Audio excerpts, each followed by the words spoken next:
Previously on the Psychology of Entrepreneurship.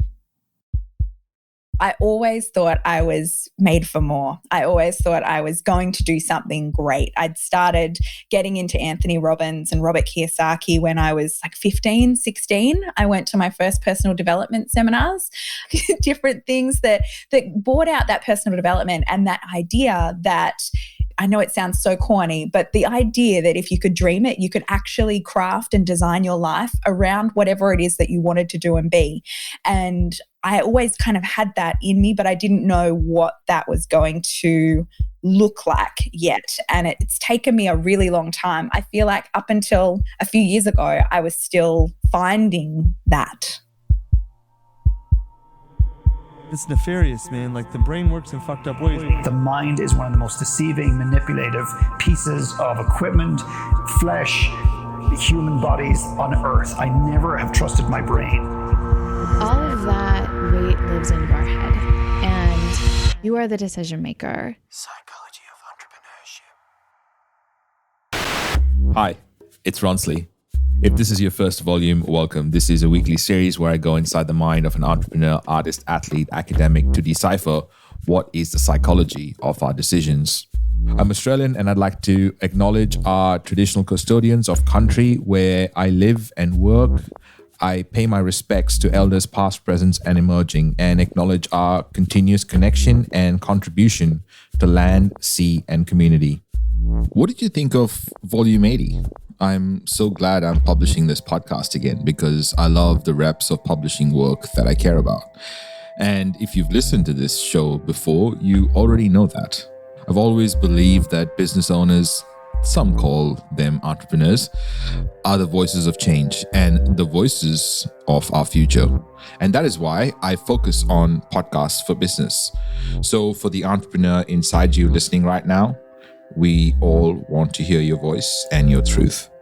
Anyway, today's volume is about mental stamina, how to keep going even when the odds may not seem in your favor.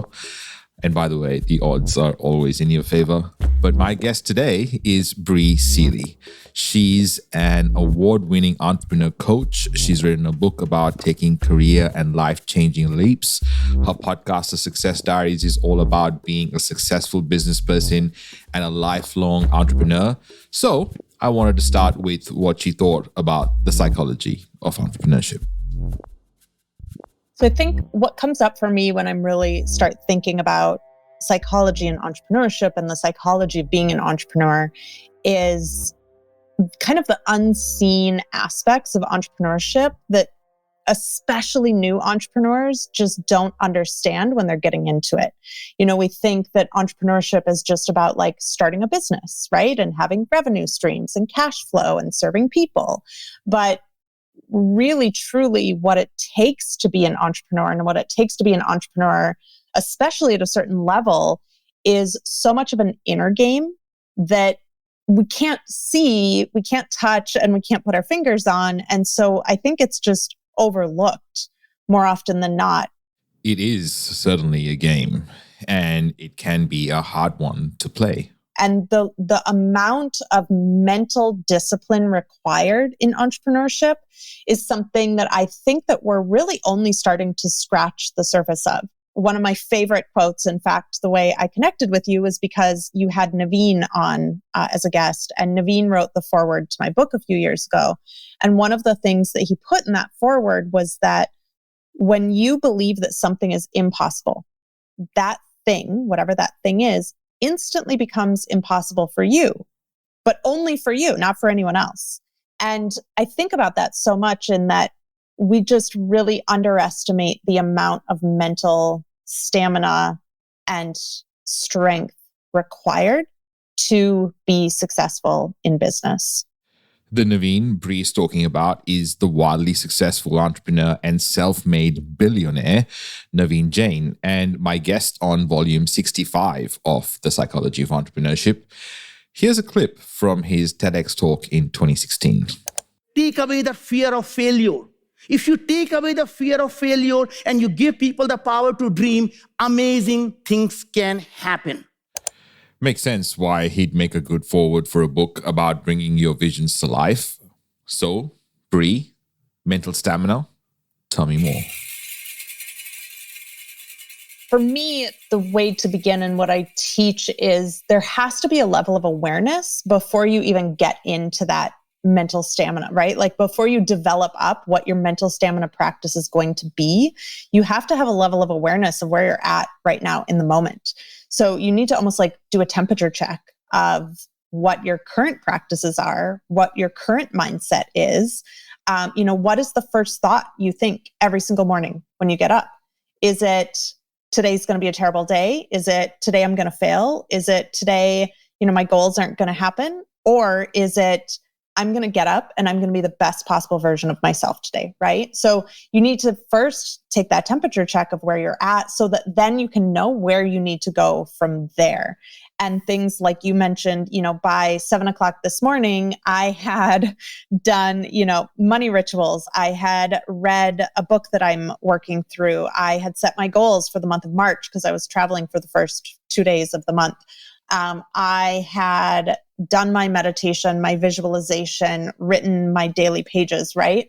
So those practices are what keep my mind sharp. They are what keeps me moving in the right direction every day, because then things like something happened, can't even remember what it is right now, because at the time it was like a big deal. And I was like super upset about it. Someone canceled a meeting or something with me today. So when things like that happen, they don't derail you. So I look back to say 15 years ago when I first started a business. Had something like that happen 15 years ago, the rest of my day would have been a wash. I would have just been crushed by this meeting getting canceled or whatever, right? Now here I am 15 years later, and 4 hours after this meeting got canceled, I can't even remember what it was, So it's those mental practices that really help me be strong, be committed, be clear, and remain focused throughout the day. Naveen talks about on her website how starting a business shouldn't be so damn difficult. And that is a bold statement because most business owners would say that it's hard, period. I know I went through hell a few times to get where I am. So I wonder, could I have made decisions along the way from start to finish, as in now, that really would have made things easier? I keep hearing her say mental stamina. There must be a backstory. When I started, it was much more just really truly focused on like only the business aspect of things. So I think it's less that it's changed and more that it's been added to. So obviously, of course, the business aspect of my business is still super important. I need to know my demographics, my psychographics, who I'm serving with what, how I'm serving them, all of that stuff. But I did not add in the mindset piece and the psychology piece and really this like mental stamina that we're talking about until about, I'd say 6 years ago. And the difference for me is that when I had my first business for 8 years. I was a fashion designer and I was so burnt out all the time because I was constantly focused on external metrics and I was constantly placing my worth, my value, my success on things that were outside of my control. And so my entire day was spent trying to manipulate things that I had no power to manipulate. Versus now, I approach business from a completely different place and I approach it from more of an inside out perspective. And so my primary focus every single day is me. It's my energy. It's my mindset. It's how I'm showing up, who I'm being. As a result of that, things in the outer world shift. They come, they arrive, all that stuff. But before I didn't have that inner perspective. I knew about it, but I wasn't practicing it. And so I was burnt out all the time. Now, my primary focus every single morning is to fill up my cup, to practice that mental stamina for myself so that I can be the best version of myself, because I know that when I'm the best version of myself, that's when my business does well. Bri, if there was one psychological phenomenon that we as entrepreneurs need to think about, what would that one be? Decision fatigue. It's something, someone pointed it out to me a while ago that they're like, you are making way too many decisions in your life. And you can see it. You can see it and you can feel it as well. And so I do my best to remove as many decisions as I can in my life. Like I try to automate as much as I can. Auto recurring orders. I have a one grocery list. I get the same groceries pretty much every week. And then I just have a list on my fridge of like, these are the meals that I eat. These are the meals that I make, right? I have like 5 restaurants that I allow myself to go out to eat at. And so anytime the decision comes up about which restaurant is it, it's narrowed down to these 5 and I just pick one of them, right?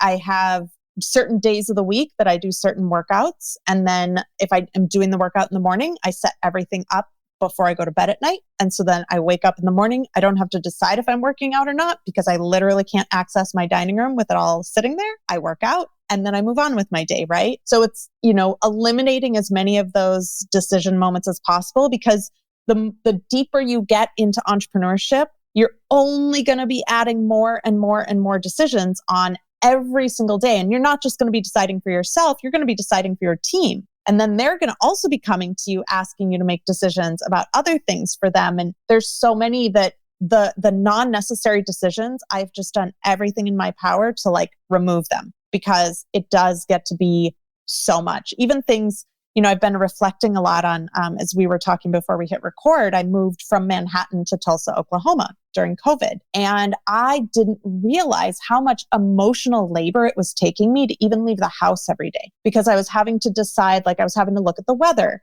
and decide, okay, do I need to wear boots, a jacket, and, bring a rain umbrella?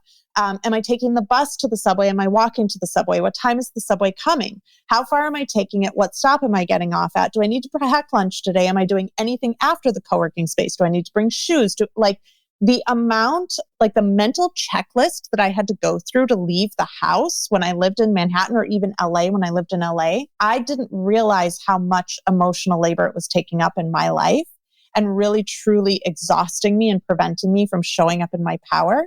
That now that I live in a simpler, quieter, easier place to live, it just doesn't weigh me down like that. And it is that those unseen tracks running in our head constantly, whether it's decisions, whether it's areas in which we live, whatever that looks like. I'm just really focused right now on simplifying things so that I can show up in all of my potency and not let all of that stuff just continue to weigh me down and wear me down.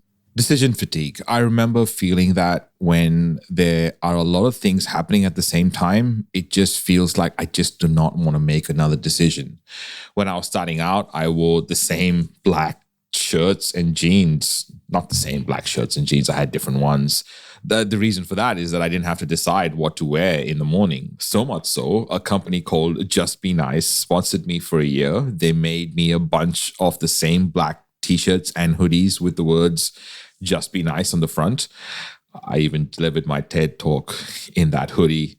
So this fatigue Bri speaks of makes sense, and it makes even more sense to work at lifting that weight off our shoulders and focus on entrepreneurship. I connect in with my bigger vision. And when I'm presented with an opportunity, the filter through which I pass it through is, does this align with that bigger picture vision? If I say yes to this, is it bringing me closer to that bigger picture vision? Or is it taking me further away from that bigger picture vision? For example, I got invited to do this training for this community, and I totally just was like, yes, of course I'll do it.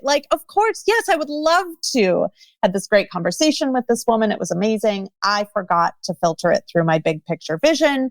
I forgot to ask the questions that I know I need to ask to know whether or not it's a good opportunity for me. I get on this training, and this woman had 3 people on the training. And not to say that 3 people is bad, but I also know for myself that if I am doing an exchange with someone, there needs to be an equal exchange of value, right? So I said yes to this thing thinking it was an equal exchange of value, but I didn't ask the right questions to know. And I then got on it and was like, this was a waste of my time. And so checking things through that bigger picture visions and really asking the right questions to know, is this taking me closer to that vision, or is it pulling me away from that vision? And then I just have a blanket, I just say no to everything that takes me away from that vision or doesn't contribute massively to what I'm building. And I say yes to everything that does. And that's just kind of my, I'll say like, oh, okay, I'm happy to do this training for 3 people. This is what the cost is, right? So I've gotten very clear on like what I need in order to make things like an equal exchange of value.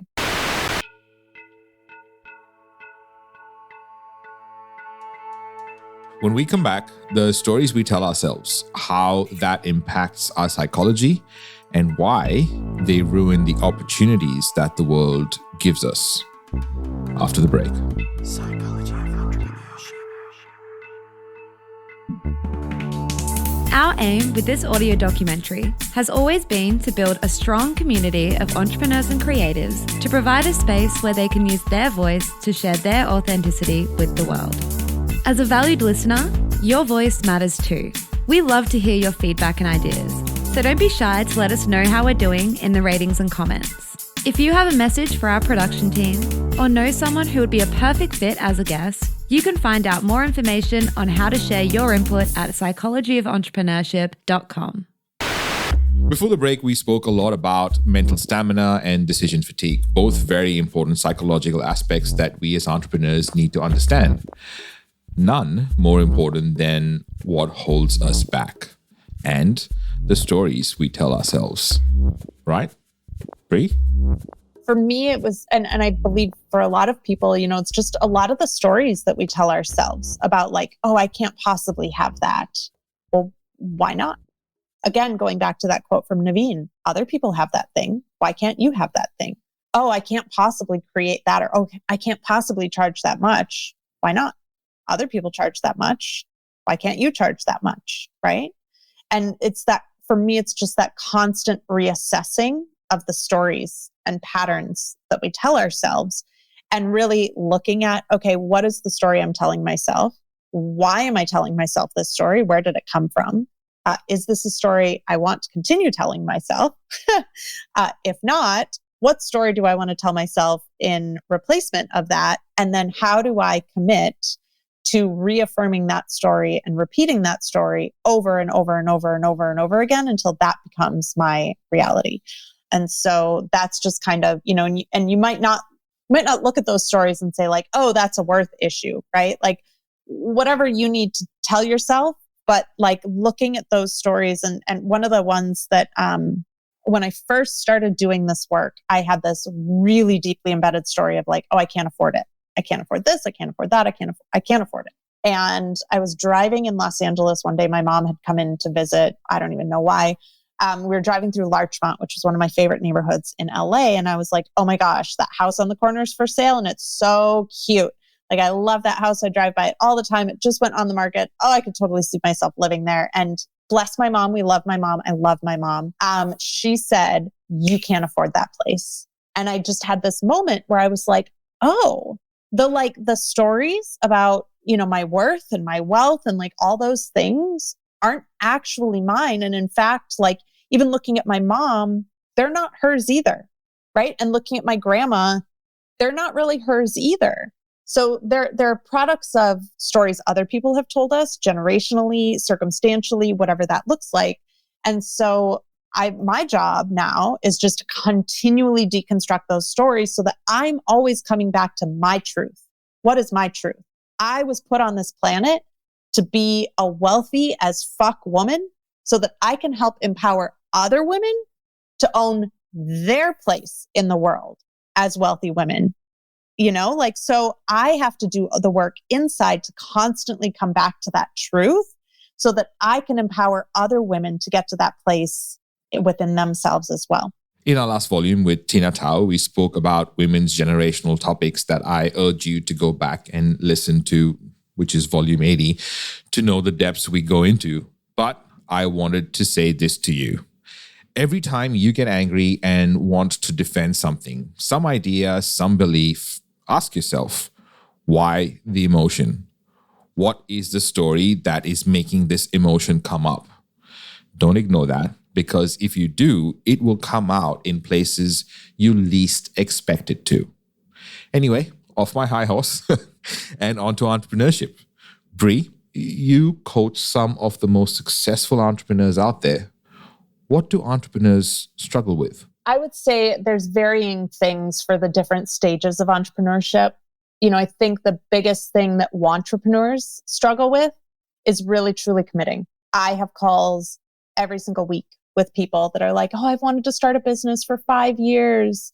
And it's really difficult for them to find the inner resolve and belief in themselves that they can actually do it. And so they stay on the fence. And I say this as someone who is a reformed fence sitter, that I used to be there as well, but they sit on the fence and they waffle back and forth between, should I start the business? Should I stay where I am? And it happens for a very long time. I think the biggest thing for solopreneurs is that they fall into two traps. One, they trade time for money and they very quickly hit their ceiling because you only have limited time during the day, which means you only have a limited amount of money and you cap yourself very quickly. And then they get really scared of outsourcing and hiring other people. The biggest story I hear is no one can do it like I can do it. And I'm like, actually, not only can people do it better than you're doing it, and yes, it's going to cost you money to hire someone, but it's actually costing you more to not hire someone. And then I think the biggest thing, and I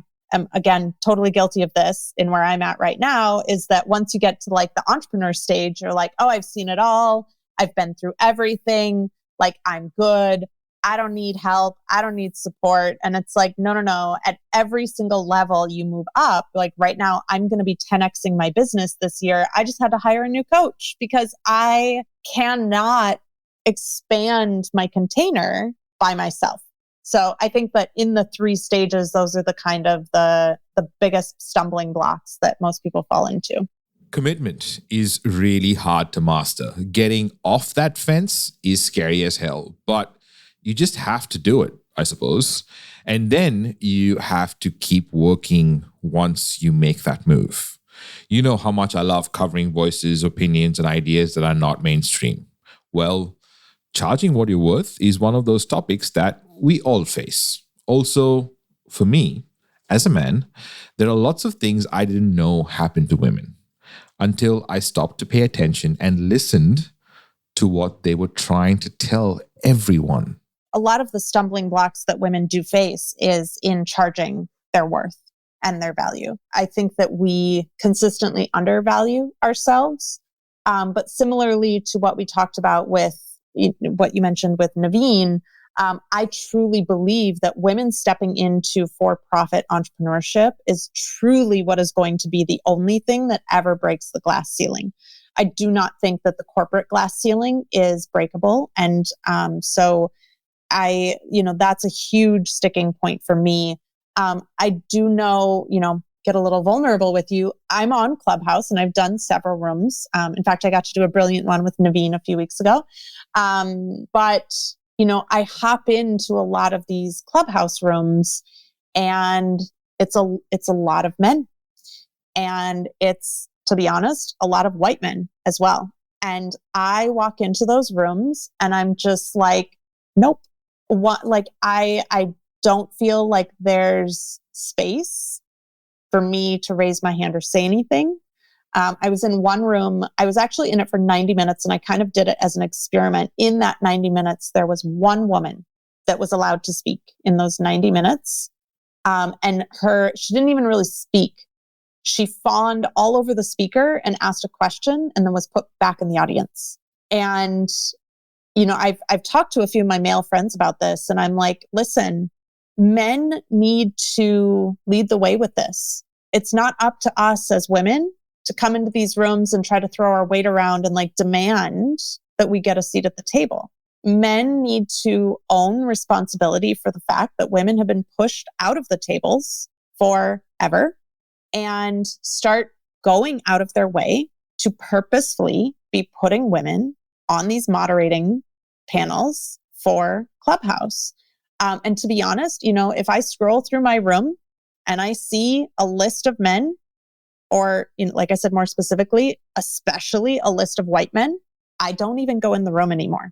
And there is a whole handful of actually some of the no judgment, bro marketers that I just blocked because I was like, I don't even want the rooms that they're in to show up in my feed anymore because I don't feel like I am going to be welcome there. I don't feel like I'm going to have a voice there. And frankly, I just rather save myself the trouble. So I think, I've talked to a few other women and I know that that's something that several women on Clubhouse are kind of facing right now.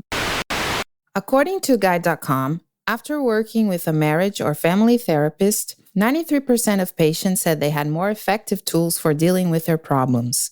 Respondents also reported improved physical health and the ability to function better at work after attending therapy. We never really had a great relationship. I moved out of the house when she was 7. And of course, she was 7. I was going to college, right? Like just radically different.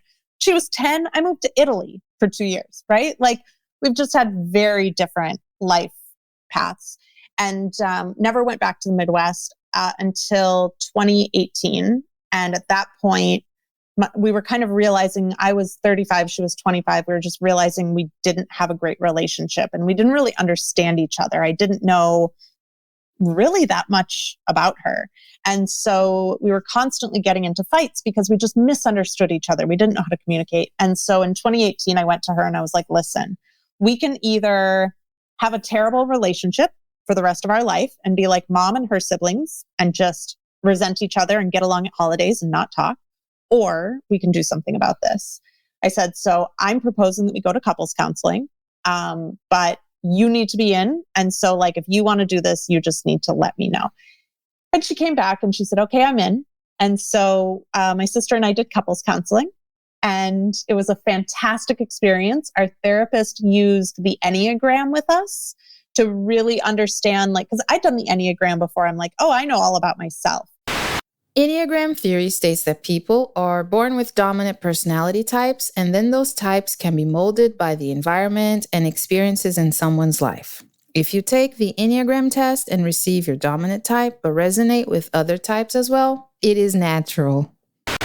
But I didn't know how I engaged then with the other types on the Enneagram, right? Or how like she as a 1 perceived or engaged with me as a 4, right? So it was a really transformative experience. And so at the end of our therapy, she was like, we should get a tattoo to commemorate our, sisters therapy.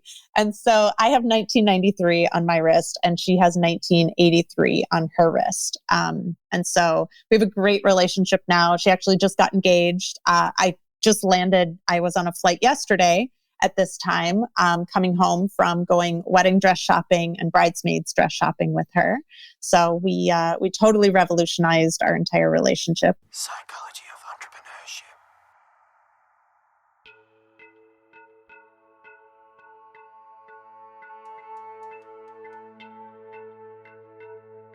Coming up on the Psychology of Entrepreneurship.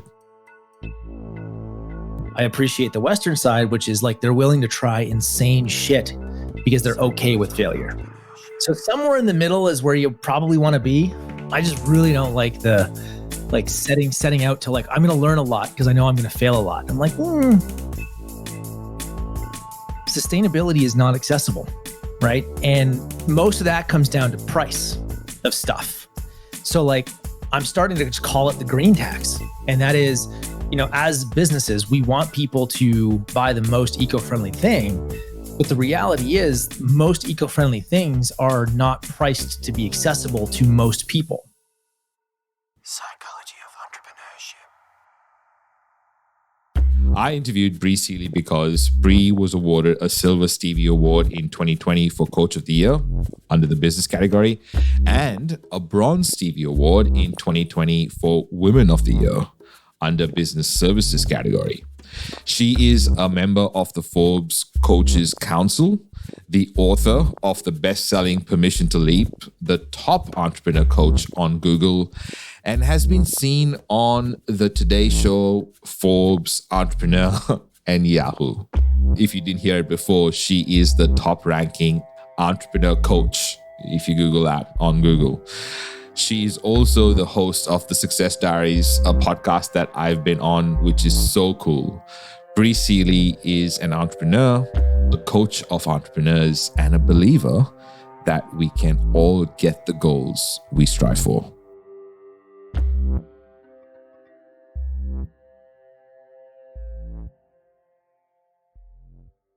Psychology of Entrepreneurship. This is a Must Amplify production. Special thanks to every guest expert that has appeared on the show. Editing, sound design, and voiceovers by Tiago Vega, Kelly Bonnyman, and Paula Vega. Produced and hosted by me, Ronsley Vaz. For more episodes and where to listen, please go to psychologyofentrepreneurship.com. Okay, so you listen to the end. Before you go, if you are a business and have a podcast, I have 7 templates that every podcaster needs to grow their business. If you would like a copy of that, please send me a DM on Instagram at Ronsley Vaz.